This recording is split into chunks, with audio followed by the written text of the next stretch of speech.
ನಮಸ್ಕಾರ. ನೋಡಿ, ನಮ್ಮ ಮೈಸೂರಿನ ಯಾದವಗಿರಿಯಲ್ಲಿ ಇರುವಂಥ ಸಂಕಲ್ಪ ಅಪಾರ್ಟ್ಮೆಂಟಿನ ನಿವಾಸಿಗಳು ಇವರೆಲ್ಲ.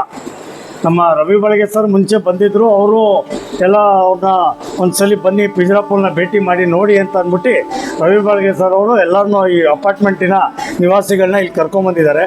ಎಲ್ಲರೂ ನಮ್ಮ ಗೋಶಾಲೆನ ವೀಕ್ಷಣೆ ಮಾಡಿದ್ದಾರೆ. ವೀಕ್ಷಣೆ ಮಾಡಿದ ನಂತರ ನಮ್ಮ ಡಾಕ್ಟರ್ ಸಾಹೇಬ್ ಇದ್ದಾರೆ, ಅವರು ನಮ್ಮ ಗೋಶಾಲೆ ಬಗ್ಗೆ ಮಾತನ್ನು ಆಡಬೇಕು ಅಂತ ಅಂದ್ಬಿಟ್ಟು ಕೇಳ್ಕೊತಾ ಇದ್ದೀನಿ ಸರ್. ನಮಸ್ತೆ, ನಾನು ಡಾಕ್ಟರ್ ಅನುರೂಪ್ ಅಂತ, ಸಂಕಲ್ಪ ಸೆಂಟ್ರಲ್ ಪಾರ್ಕಿನ ನಿವಾಸಿ.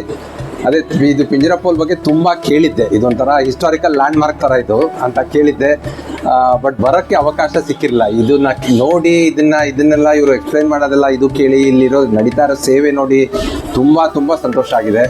ನನ್ನ ಕೊಲೀಗ್ಸ್ಗೆ ಇದು ಎಲ್ಲರಿಗೂ ಜಾಸ್ತಿ ಇದನ್ನು ಮೂಡಿಸಿ ತುಂಬ ವಿಸಿಟ್ಸ್ನ ಮಾಡಿ ಇದು ಇನ್ನೂ ಹೆಚ್ಚಾಗಿ ಬೆಳೀಲಿ ಅಂತ ನನ್ನ ಹಾರೈಸ್ತೀನಿ. ತುಂಬ ಥ್ಯಾಂಕ್ ಯು ವೆರಿ ಮಚ್. ಇಷ್ಟೊಂದು ಟೈಮ್ ನಮ್ಮ ಜೊತೆ ಸ್ಪೆಂಡ್ ಮಾಡಿದ್ದೀರಾ, ನಮಗೆ ಇದ್ರ ಬಗ್ಗೆ ತೋರಿಸಿದ್ದೀರಾ, ಇಷ್ಟನ್ನೆಲ್ಲ ಎಕ್ಸ್ಪ್ಲೈನ್ ಮಾಡಿದ್ದೀರಾ. ತುಂಬ ಥ್ಯಾಂಕ್ಸ್. Thank you sir.